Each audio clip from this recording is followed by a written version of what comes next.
As a leader, you are held accountable for all decisions made within your organization. If you can't handle that truth, then maybe you're not cut out to be a true leader. I get it. No one likes to be blamed for something you had no control over. But as a leader, owning it comes with the territory. When you are the leader, you are ultimately responsible for all decisions made under your leadership, even the tasks you completely delegate. As former President Harry Truman said, "If you can't stand the heat, get out of the kitchen."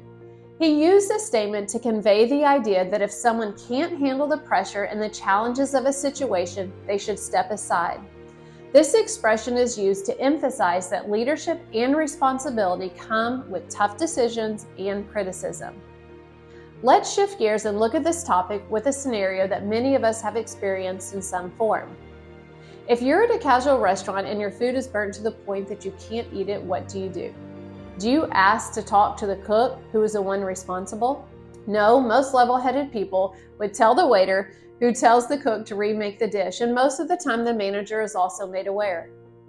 The good manager would visit the table and apologize for the burnt food and would personally make sure it comes out right the next time or makes it right in some other way. So why did you not ask to talk to the cook when he's the one responsible? Because you want to talk to the one who hires the cook and make sure the cook does his job correct. Why? Because you feel the manager is ultimately responsible for how a restaurant runs. Would you revisit this restaurant? Possibly, if the situation were handled well and made right. So why should it be any different for you as the leader?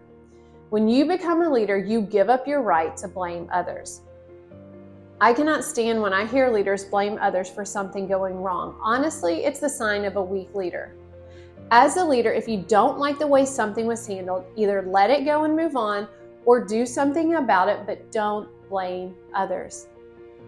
My job and your job as a leader are to first reflect on why the mistake was made in the first place.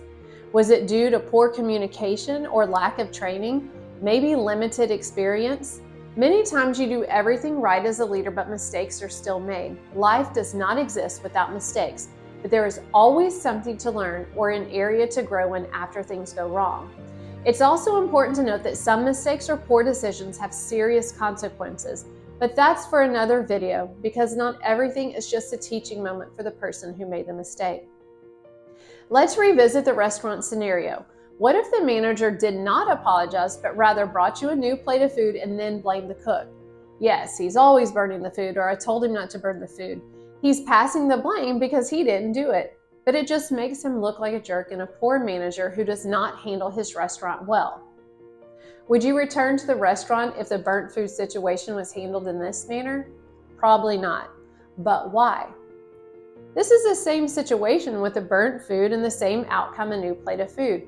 But what makes you consider visiting one place but not the other?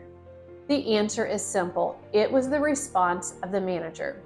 As a school principal, I have a very rewarding job, but I also handle many difficult situations.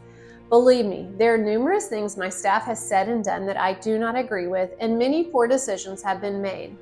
But in the end, I know that I am 100% responsible for everything that goes on in the school.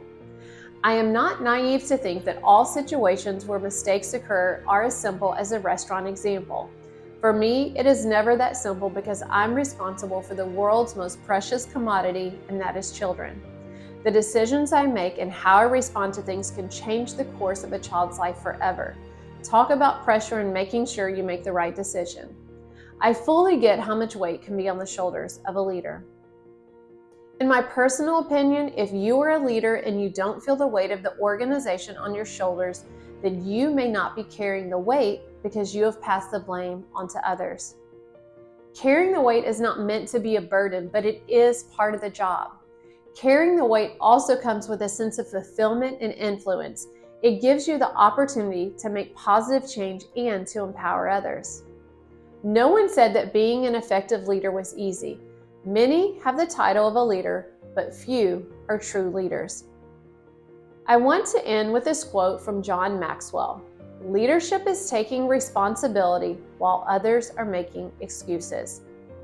My challenge to you this week is to stop and reflect the next time a problem is thrown your way. How do you respond? Is your first tendency to blame someone else? If so, that's okay and it's natural because we're human and no one wants to be blamed for something we did not do. But as a leader, you have a responsibility to respond in a different manner.